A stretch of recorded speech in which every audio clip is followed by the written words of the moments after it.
Au Burkina Faso, les représentants de l'opposition et de la société civile mettent en garde contre toute précipitation. C'était hier lors de la rencontre avec le président en exercice de l'Union africaine. En République démocratique du Congo, début ce mercredi des réquisitoires et plaidoiries dans le procès de Jean-Pierre Bemba, accusé de crimes contre l'humanité devant la Cour pénale internationale.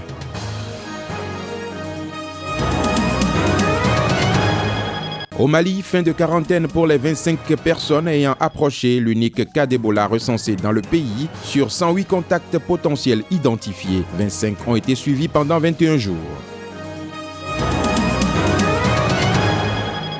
Très heureux de vous retrouver sur Sika, mesdames et messieurs. Bonjour, nous démarrons ce journal par le Burkina Faso. Le président en exercice de l'Union africaine, le président mauritanien Mohamed Ould Abdelaziz a appelé ce lundi les protagonistes de la crise burkinabé à négocier rapidement la restitution du pouvoir aux civils. Des représentants de l'opposition et de la société civile du Burkina ont toutefois mis en garde contre toute précipitation. Reportage. L'organisation panafricaine semble avoir mis de l'eau dans son vin alors qu'elle avait le 3 novembre dernier intimé aux militaires de céder le pouvoir dans les 15 jours, brandissant la menace de sanctions. Le lieutenant-colonel Zida, l'actuel homme fort du pays qui a déjà promis de rendre rapidement le pouvoir aux civils, avait accueilli ce lundi à Ouagadougou le président Mohamed Ould Abdelaziz, président en exercice de l'Union africaine. Le chef de la transition militaire a tenu un langage plus diplomatique cette fois-ci alors qu'il avait sèchement retorqué l'ultimatum de l'Union africaine. Nous avons besoin de la communauté internationale et particulièrement de l'Union africaine, a-t-il dit, afin de renforcer la sérénité qui prévaut actuellement. C'est une bonne chose que la communauté internationale se mobilise pour aider le Burkina Faso à réussir cette transition. Et nous pensons que la visite du président de l'Union africaine est de nature à favoriser la recherche de consensus que tout le monde souhaite. Donc pour ça, nous sommes satisfaits. L'opposition burkinabé a quant à elle déclaré qu'elle ne souhaite pas une précipitation dans la désignation des personnes qui auront à gérer la transition dans le pays des hommes intègres. Tout le monde est conscient que la question du temps est une question importante. Donc de ce point de vue-là, nous avons tous intérêt à faire en sorte que ça aille vite. Mais je veux dire, il y a un processus interne qui est engagé. Tout le monde a plaidé pour qu'on tienne compte aussi de ce processus-là dans l'intérêt général de Burkina Faso. Parce qu'il faut bâtir maintenant sur des fondements qui sont solides. Voilà, et ne pas tomber non plus dans la précipitation parce qu'il y a une sanction qui doit tomber. L'opposition et la société civile ont transmis ce lundi à l'armée leur charte de la transition, constitution intérimaire adoptée ce dimanche après de laborieuses discussions et régissant la structure et le fonctionnement des futures autorités de la transition. Les États-Unis ont salué l'adoption de cette charte de la transition par l'opposition et la société civile. Dans un communiqué rendu public ce lundi, Washington a souligné l'urgence du retour à un État constitutionnel, appelant les hommes et femmes de l'armée du Burkina Faso à retourner à leur mission première, à savoir protéger l'intégrité du territoire et la sécurité des citoyens. Dans le même temps, Washington espère que la mission centrale du gouvernement de transition sera d'assurer la préparation effective des élections nationales en novembre 2015, a poursuivi le communiqué. En République démocratique du Congo, je vous le disais en titre, démarrage des réquisitoires et plaidoiries dans le procès de l'ancien président congolais et chef de l'ancien mouvement rebelle du MLC, Jean-Pierre Bemba. Il est accusé de crimes contre l'humanité, de crimes de guerre devant la Cour pénale internationale pour de graves exactions et crimes commis par les soldats entre 2002 et 2003 sur le territoire centrafricain. Précisons que ce dossier est très suivi à Kinshasa, la capitale de la République démocratique du Congo. Le Nigeria à présent, 47 adolescents ont été tués ce lundi dans l'attentat commis dans leur lycée par un kamikaze déguisé en collégien dans le nord-est du pays. Il s'agit d'un des pires massacres attribués au groupe islamiste Boko Haram qui affirme lutter contre l'éducation occidentale. Reportage. L'explosion provoquée par un kamikaze faisant 47 morts et 79 blessés parmi les élèves s'est produite dans un lycée public de garçons de Potiskum, capitale économique de l'état de Yobe, l'un des 3 états placés sous loi martiale depuis 1 an et demi pour faire face à l'insurrection sanglante menée par le groupe islamiste Boko Haram qui a fait plus de 10 000 morts en 5 années. En tant qu'être humain, je suis triste. C'est un acte contre l'humanité. L'action de ces gens n'a aucun rapport avec la religion. Nous demandons à ceux qui sont responsables de cet acte inhumain, au nom de leurs croyances, nous leur demandons de respecter l'humanité.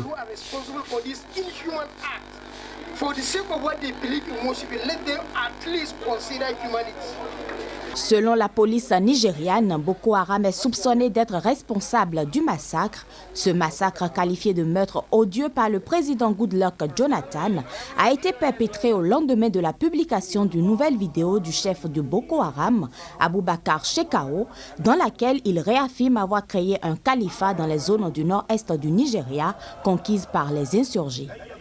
Il y exclut également à nouveau toute perspective d'accord de cessez-le-feu avec le gouvernement nigérien.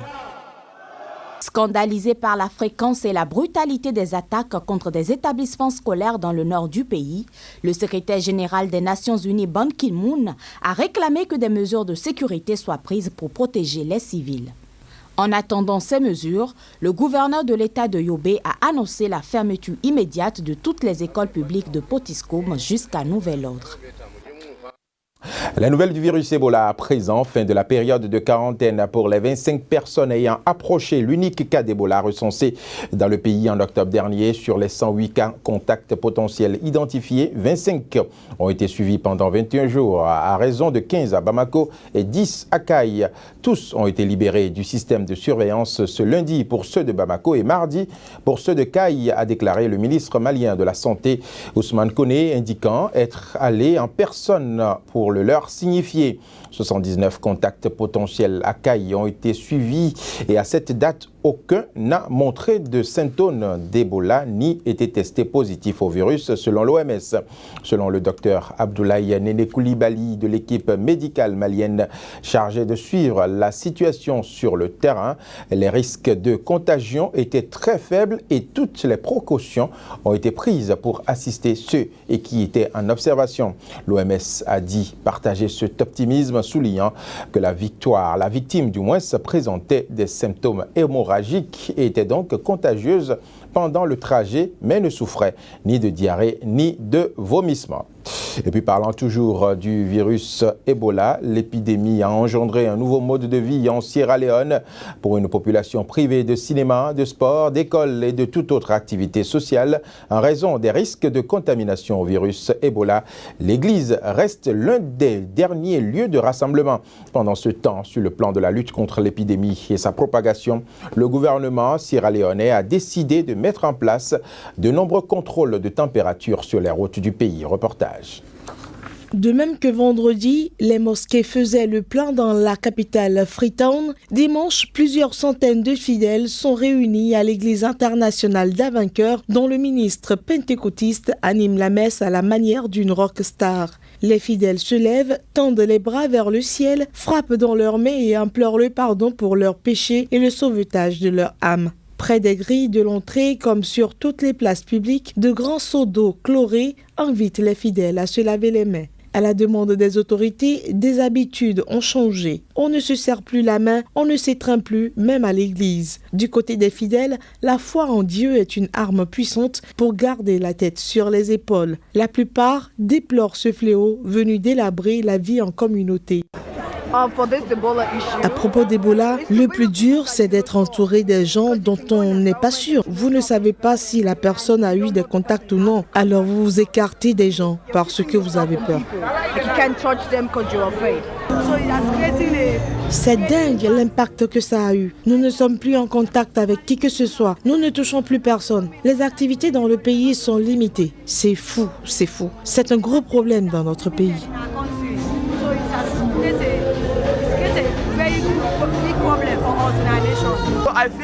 Je n'ai peur de rien. Tant qu'il y a de la vie, il y a de l'espoir.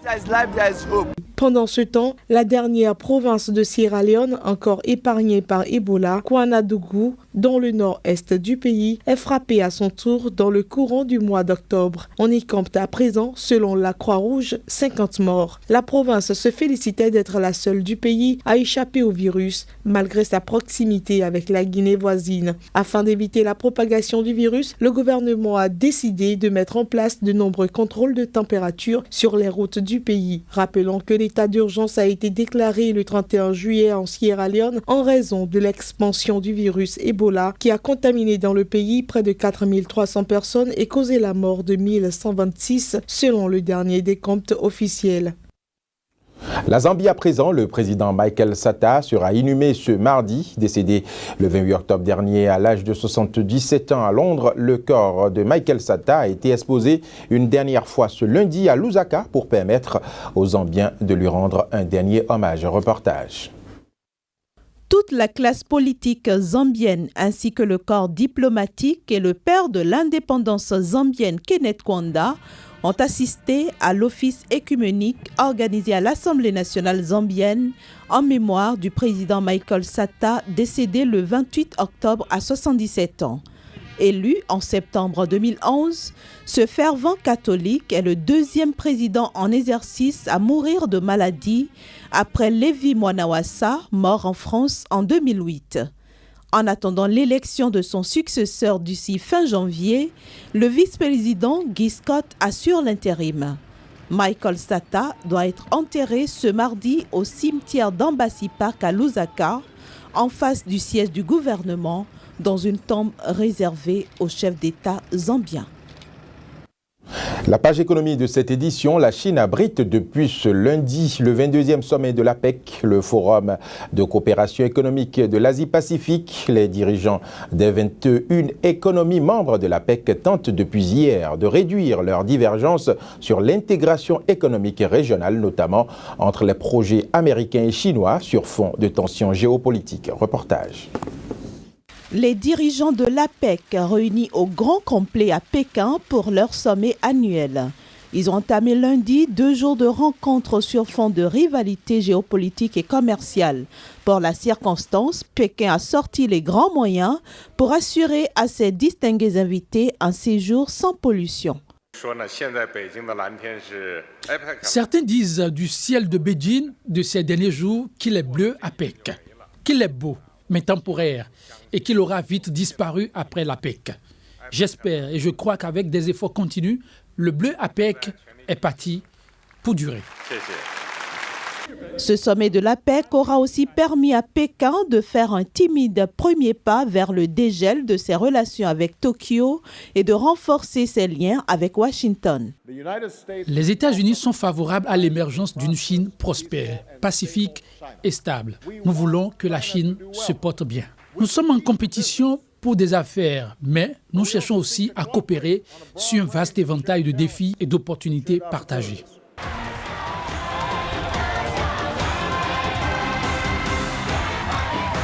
Dans la soirée de lundi, les dirigeants de l'APEC, vêtus de costumes traditionnels en soie à col Mao, ont assisté à un somptueux banquet dans le quartier olympique de Pékin.